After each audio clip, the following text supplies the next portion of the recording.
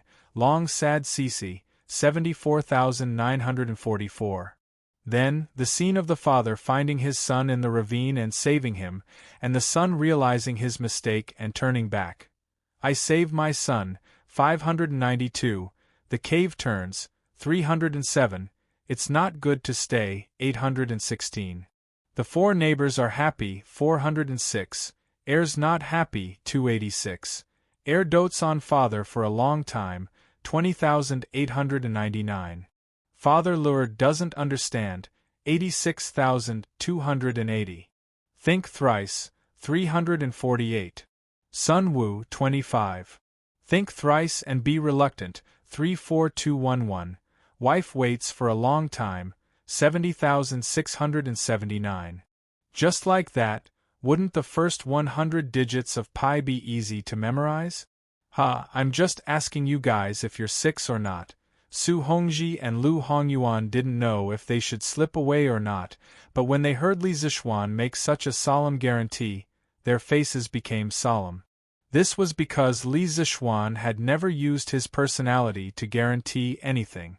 This was basically equivalent to swearing to the heavens. Ancient people didn't know the saying, I use my personality to guarantee. Then, the solemn expression on their faces turned into horror. If what Li Zixuan said was true, it would be too scary.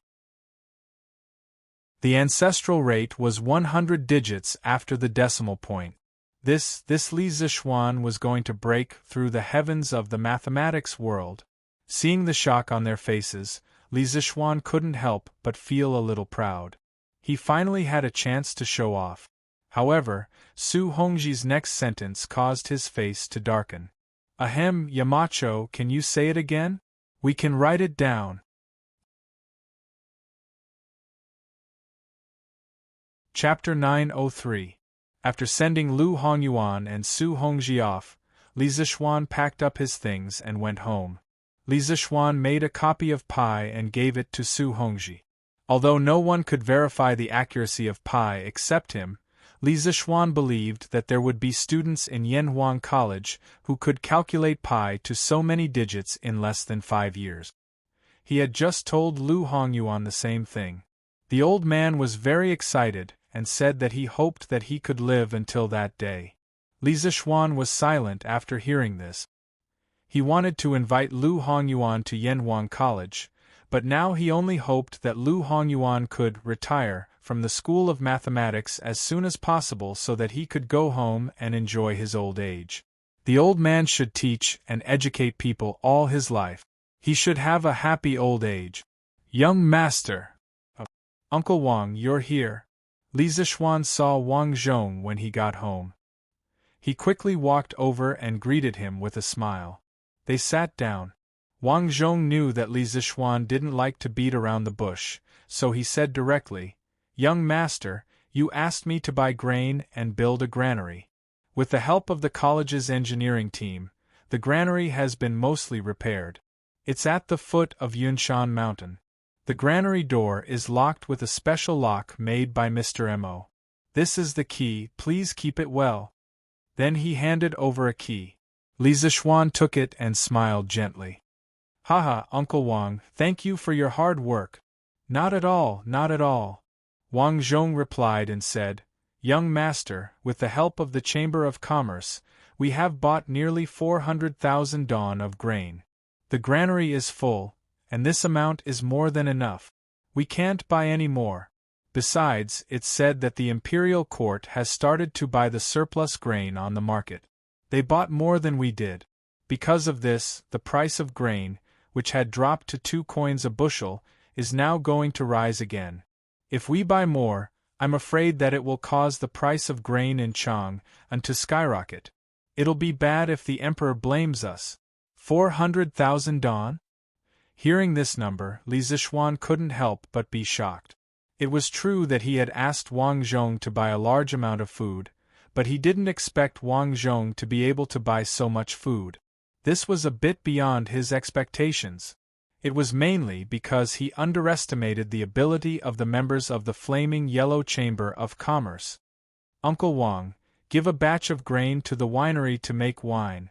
First, increase the production of Drunken Immortal, and second, let them produce a batch of alcohol reserves. We will need it in the near future. After thinking, Li Zishuan gave his order. Logically speaking, 400,000 dan of grain was truly too much. Even if the great Tang had been caught off guard by the plague of locusts, this amount of grain would have been enough to last 100,000 people for several months. Moreover, the great Tang had long since made preparations. Not only were the people raising chickens in large numbers, the imperial court had also stockpiled several million dan of grain. Li Zishuan felt that his family really did have a bit too much grain. It was better to use it to make wine. Based on the current financial situation of the imperial court, after the locust plague next year, Li Er might launch an attack on the Turkic Khaganate ahead of time. There would be many casualties in the war between countries.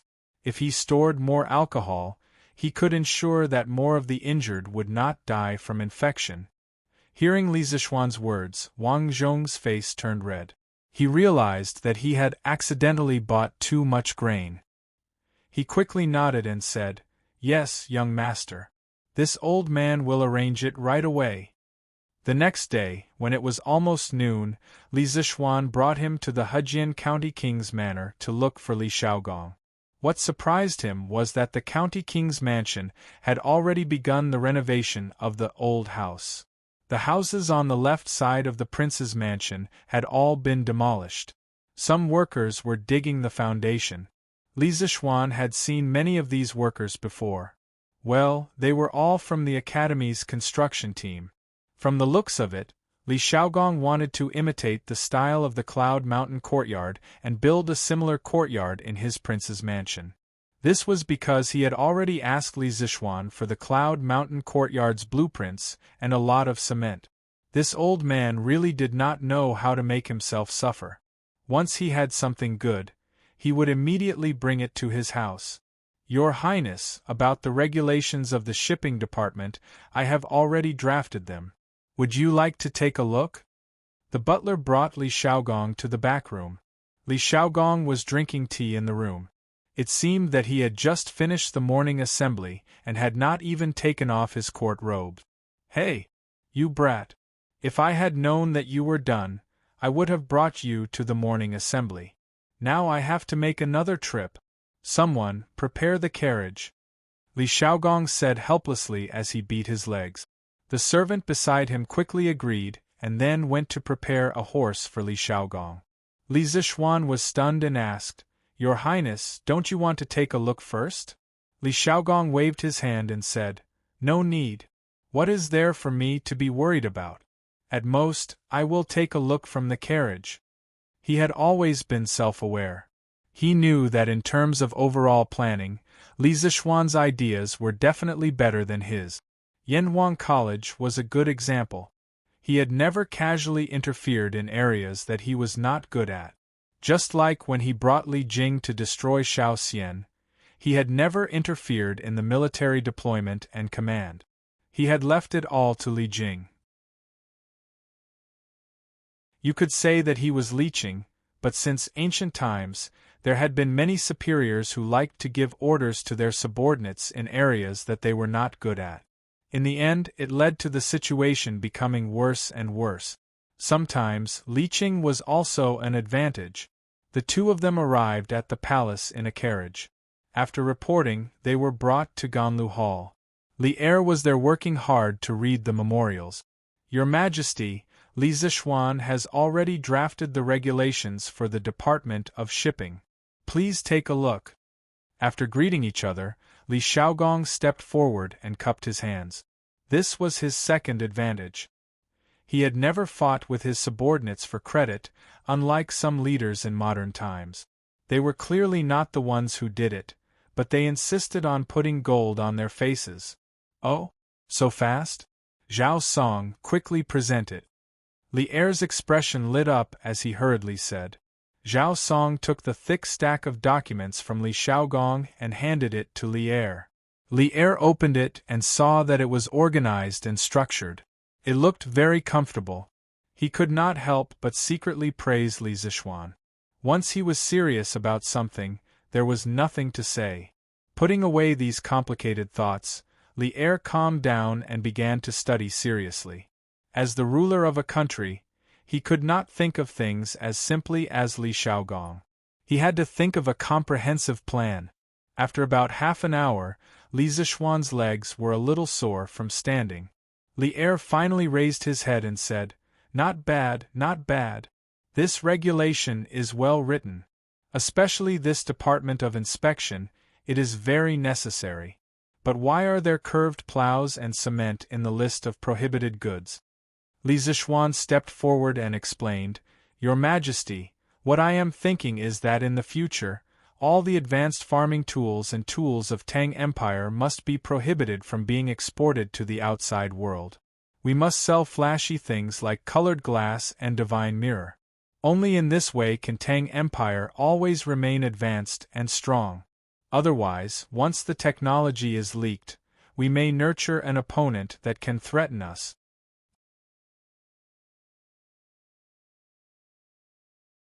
Chapter 904. Li Zishuan was instilling the concept of technology protection into Li Er. There was no other way around it. The ancient people were deeply influenced by Confucianism and were extremely generous to the people of other countries. They couldn't wait to share the best things in their country with others. This could be seen from the generous gifts that neighboring countries gave to the great Tang Dynasty. More importantly, with the development of Yanhuang College in the future, there would be more and more academic results. Academic results could be transformed into advanced industrial technology. At that time, there would be an endless stream of high-tech products that involved agriculture, the military, and daily life. If these products were to fall into the hands of other countries, not only would there be the risk of imitation, there would also be technology leakage. In Li Zishuan's view, it wasn't that all industrial products were prohibited from being sold. It was those low-tech and easily imitated industrial products that had to be banned. For example, the moment things like the curved plow and compass were leaked, it wouldn't take long for them to be imitated. By the time Great Tang developed a more technologically advanced replacement, they could sell the products that were previously eliminated to maintain their leading position. For example, they could create a tractor in the future to replace the curved plow and sell the surplus curved plow in the country. If there was a better replacement in the future, they could also sell the tractor because it wouldn't be easy for others to imitate it. What kind of person was Li Zishuan? He instantly understood what Li Zishuan meant. After pondering for a moment, he said, "What you said makes sense.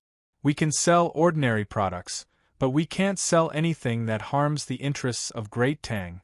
This constitution isn't bad. We'll follow the constitution of the Bureau of Shipping." After which, he looked at Li Xiaogong and instructed, "Xiaogong, you should quickly establish the Bureau of Shipping. You can choose the officials from the hundreds of officials in the imperial court. After that, you will bring them south to Lingnan and set up the Bureau of Shipping in Guangzhou. You will set up branch offices in Cheongzhou, Chaozhou, Quanzhou, and Fuzhou. You will open these 5 ports to the public. In the future, the goods traded by the various countries in Nanyang will have to pass through these 5 ports. Otherwise, it will be considered smuggling. All smugglers, regardless of their identity, will be severely punished. When the time comes, the local officials will cooperate with you. Furthermore, I will instruct Feng Ong and Tandian to not cause you any trouble. In the second month of the first year of Xinguan, Li Er issued an imperial decree that the country was divided into 10 provinces and counties, namely Guanyi Dao, Hunan Dao, Hudong Dao, Hebei Dao, Shannan Dao, Longyu Dao, Huainan Dao, Jiangnan Dao, Jiannan Dao, and Lingnan Dao. The counties were abolished and replaced with provinces. Guangdong was part of the Lingnan circuit. Li Shaogong cupped his fists and said solemnly, "This subject obeys the decree." Li Erzwang seemed to be a little worried and said, "Lingnan is not like other places. The situation is extremely complicated. I allow you to bring 3,000 elite. In an emergency, you have the right to act first and report later. You must ensure the normal operation of the Department of Shipping. At the same time, you must maintain the stability of Lingnan." The last sentence had a deeper meaning. Li Shaogong and Li Zishuan both narrowed their eyes at the same time. They secretly thought that even though Feng Ong had sent his son to Chang, and as a hostage, Li Er still did not let down his guard against Lingnan. "Yes, Your Majesty. Don't worry, Your Majesty. As long as this subject is in Lingnan, the Department of Shipping will definitely operate as usual. Lingnan will definitely not fall into chaos." Li Shaogong cupped his fists and said solemnly, I believe you. All right, you can go back to your work." Li Erzwang nodded and waved his hand. Only then did the two of them take their leave. "Your Highness, what kind of person is Feng Ong?" Leaving the palace, Li Zishuan asked Li Shaogong as they sat on the "Don't touch me" of the royal prince's mansion. Li Shaogong frowned and thought for a while before answering, "Feng Ong? He is a capable and ambitious person."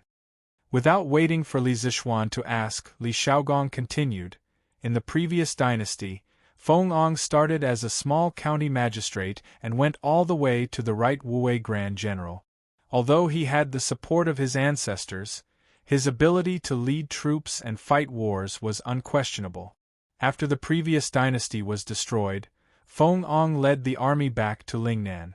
In just a few years, he unified hundreds of tribes and occupied thousands of li. His ability is naturally evident. Then why does Your Highness say that he is an ambitious person?" Li Zishuan asked. Hearing this, Li Xiaogong's face turned cold. He said, "In the first year of Wuda, the Tang Empire was founded. Emperor Gaozu and the current His Majesty conquered the east and the west, gradually purging the rebellious forces in the Tang Empire. Of course, there were also many forces that chose to submit to the Tang Empire. But Feng Ong did not. It was not until the 5th year of Wuda that the Tang Empire and the Eastern Turks fought a war.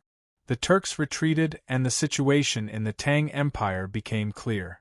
Only then did Feng Ong offer up his territory and submit to the imperial court. If he is not ambitious, then what is?" In 617 AD, Li Yuan raised his army in Taiyuan. Like many other warlords, he chose to ally with the Turks. A year later, Li Yuan ascended the throne in Chang'an and founded the country as Tang. The Tang Empire regime quickly stood out among the warlords. Their conflict with the Turks deepened day by day, and they began to turn from allies to enemies. In the 5th year of Wuda, a famine broke out in the Turks.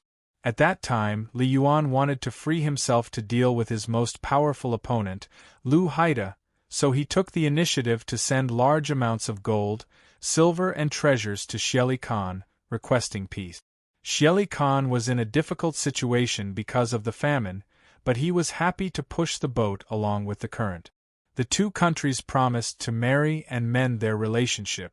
Li Yuan took advantage of the temporary peace with the Turks to launch an all-out attack on his opponent, Lu Haida. On the 26th day of the 3rd month, Li Shimin defeated Lu Haida. Lu Haida's 20,000 elite troops were almost wiped out. He only took 200 or so people to escape and seek refuge with the Turks. Xieli Khan seemed to have woken up from a dream. He tore apart the peace treaty with the Tang Empire and sent out tens of thousands of troops. Together with the exiled Lu Haida, he launched an attack on the Tang Empire. Li Yuan urgently ordered Crown Prince Li Jianqing to go out of Zhuozhou. Qin Wang Li Shimin went out of Qinzhou to resist the two Turks' armies. In addition, he dispatched Yunzhou Zhongguan Guozai to Yunzhong to ambush Xieli Khan's main forces. Zhuowei General Duan Dicao went to Xiaozhou to cut off the Turks' retreat route. Both sides fought and suffered casualties.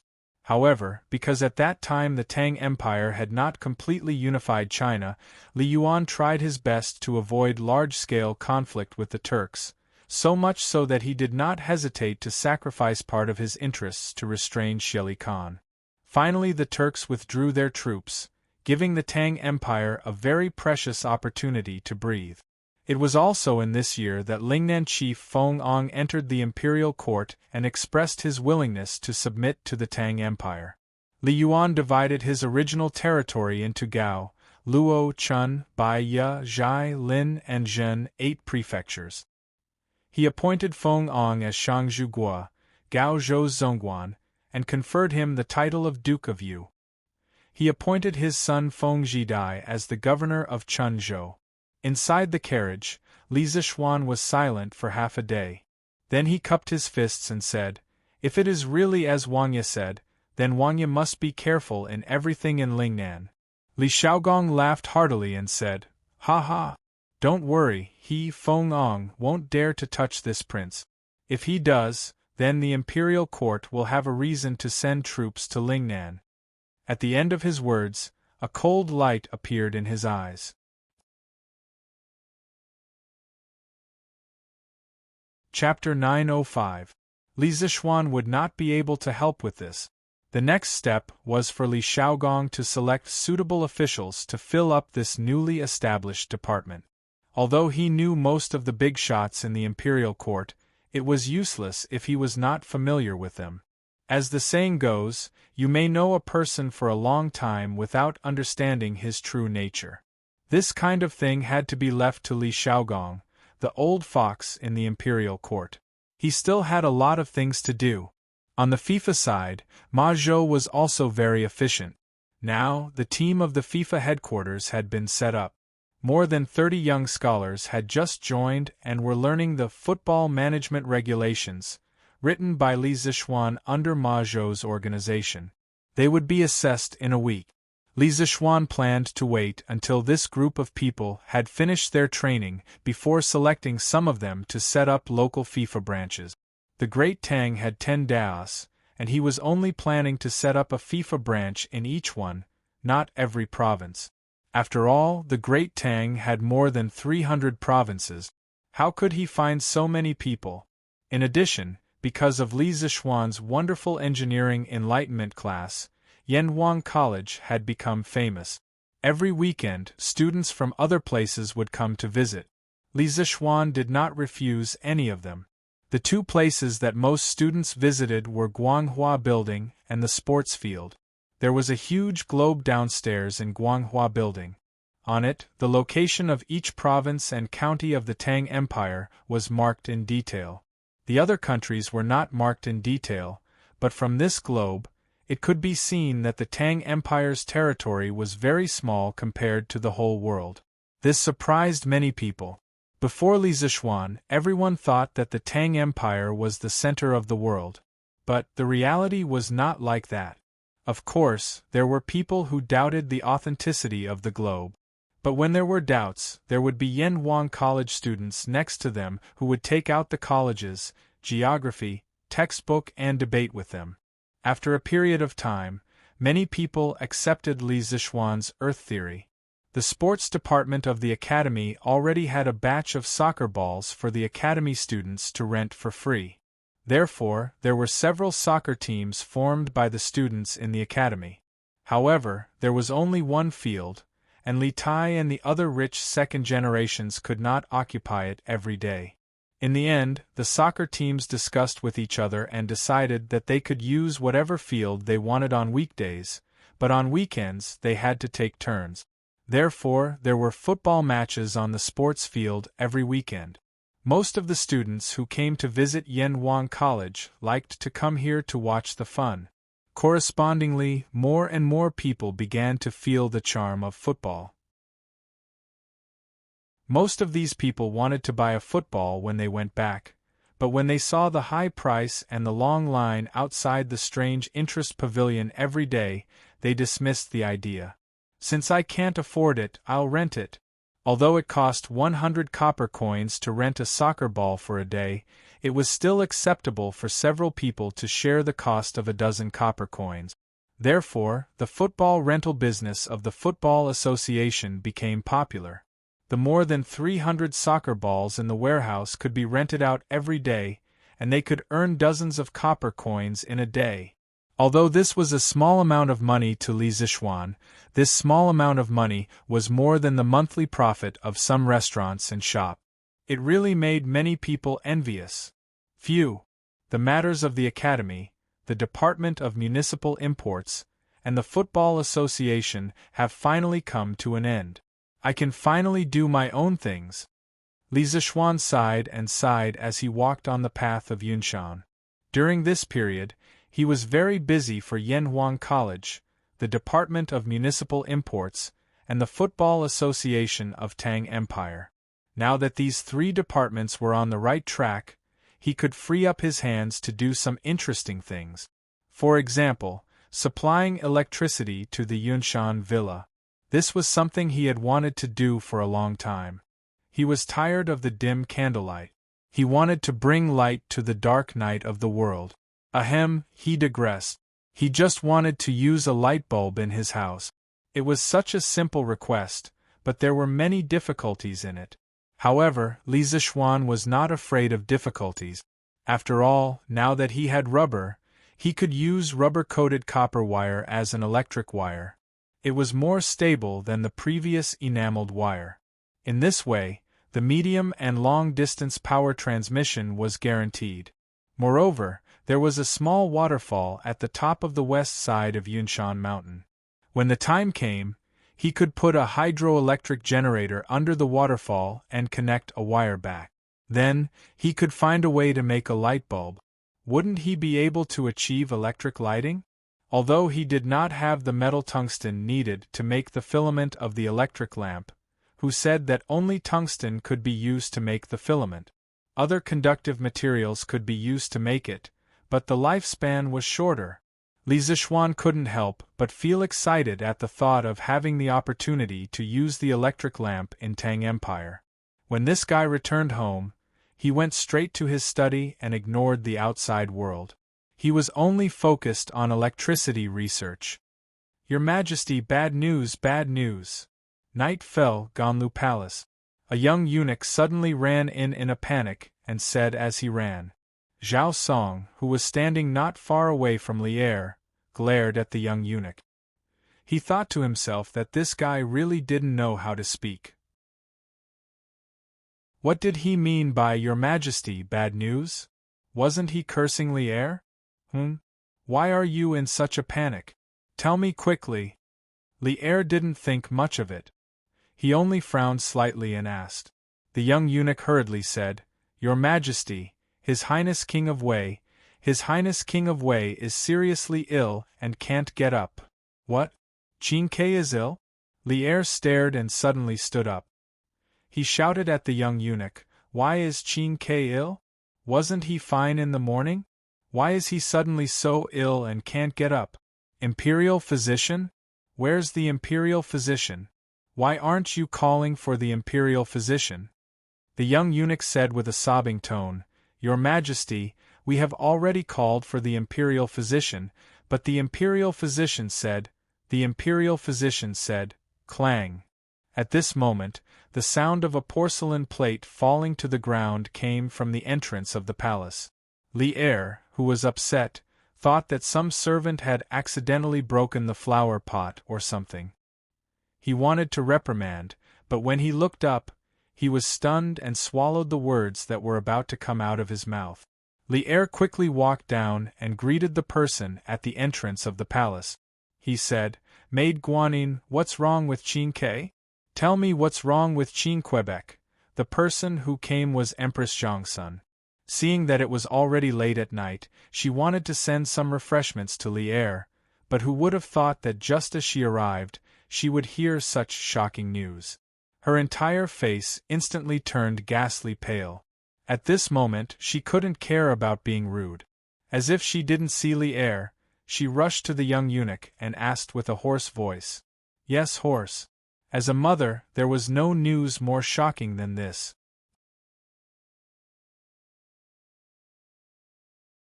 Chapter 906. This afternoon, Prince Wei, young Master Zhongsun, and young Master Qing were playing football on the lawn outside Plum Village. After returning from the game, Prince Wei started vomiting and having diarrhea right after dinner.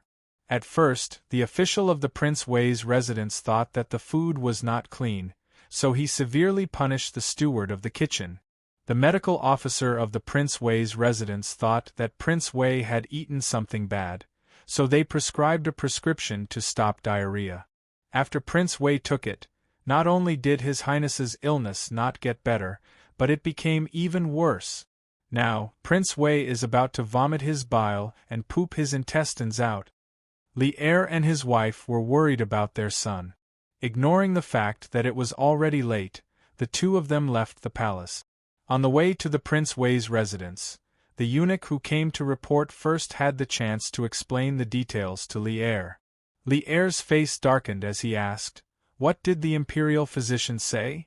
The young eunuch replied, "Replying to your majesty, in a moment of desperation, the Wei Wangfu's official hurriedly went to invite old imperial physician Qin and old imperial physician Wang.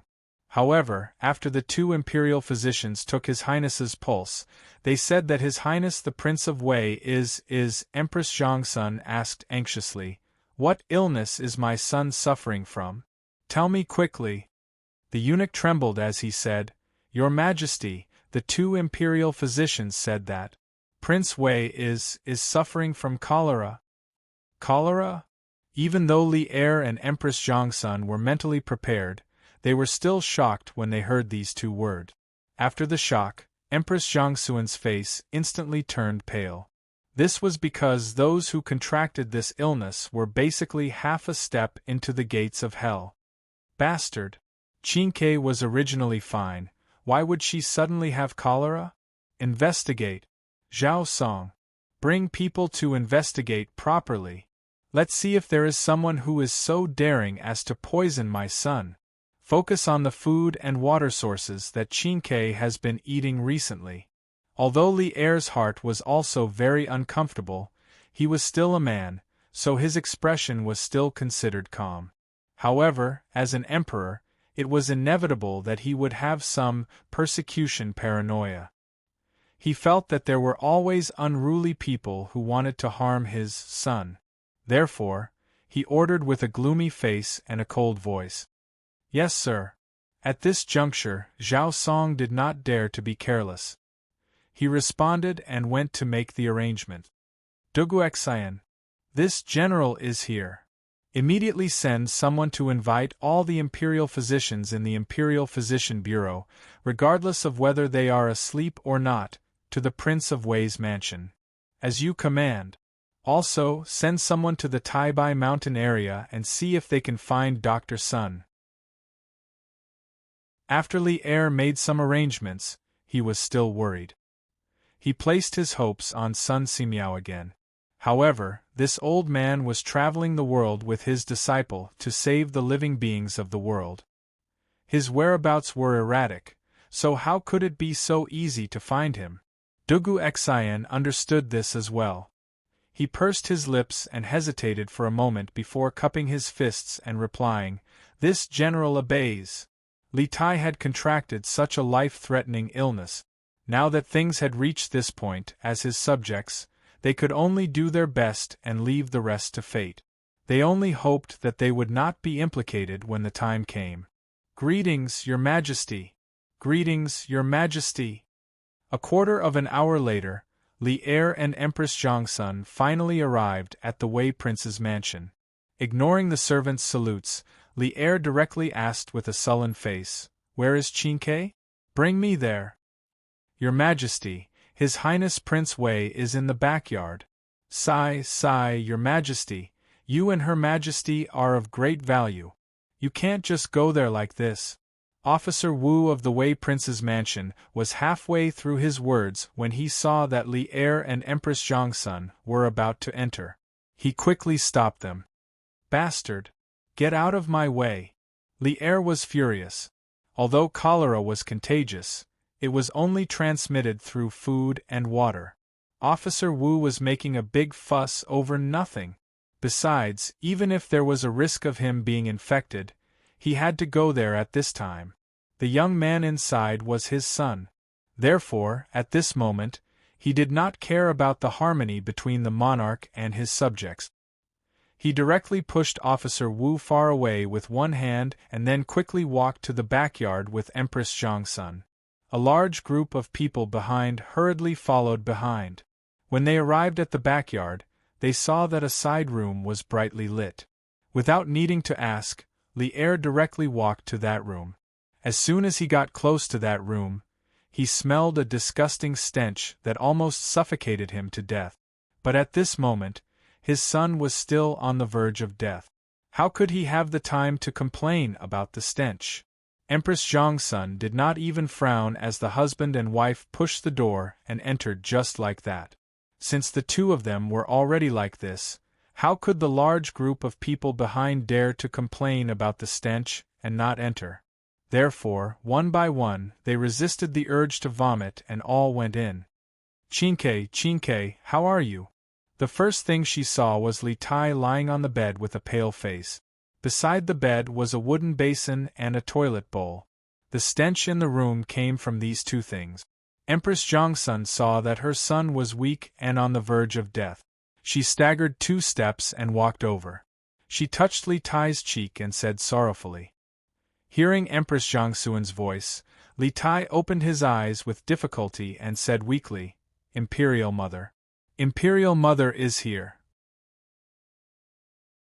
You go out quickly. It stinks here. I'll be fine after resting for 2 days. Don't worry.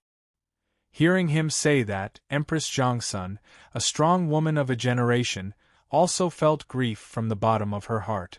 She could no longer hold back the tears in her eyes and immediately burst out. Silly child, Imperial Mother is not afraid of the stench. Qingke, quickly tell Imperial Mother, how are you feeling now? Li Tai forced a smile on his face, but it was a smile that was uglier than crying. Your son is fine. Mother Empress, you should leave quickly. Ugh. Quickly bring the wooden basin over. Seeing this, Elder Wu hurriedly roared at the maidservants beside the bed. The maidservants hurriedly picked up the wooden basin and brought it to Li Tai's side. Ugh. Li Tai hugged the wooden basin and began vomiting with heart-wrenching pain. However, Empress Zhongsun could clearly see that Li Tai was vomiting no food at all, only yellow water. He must have already vomited everything in his stomach earlier. Seeing this scene, Empress Zhongsun couldn't help but be heartbroken. Li Er also saw it, and his face was now darker than the bottom of a pot. He said gloomily, Dugu Xian, where are the imperial physicians? Why aren't the imperial physicians here yet? Send someone to invite them again. Those who don't come, prepare to be sent to the borders. Dugu Xian had no choice but to quickly cup his fists and say, Yes, Your Majesty. Coincidentally, at this moment, a group of soldiers entered the backyard. It was the Imperial Guards under Dugu Xian's command. Among the Imperial Guards, there were many people mixed in, and all of them were disheveled. They must have been caught directly from their beds. Your Majesty, all the Imperial physicians from the Imperial Physician Bureau have been brought here. A deputy general jogged over and cupped his fist. Li Er nodded and walked around the general. He walked to the front of the Imperial physicians and said sternly, Qingke is sick. You all go in immediately for a consultation. Those who can cure Qingke's illness will be heavily rewarded. If none of you can cure her, you're tuning in to the Phoenix Knights YouTube channel. Don't forget to subscribe and join us on this journey to catch the most captivating stories.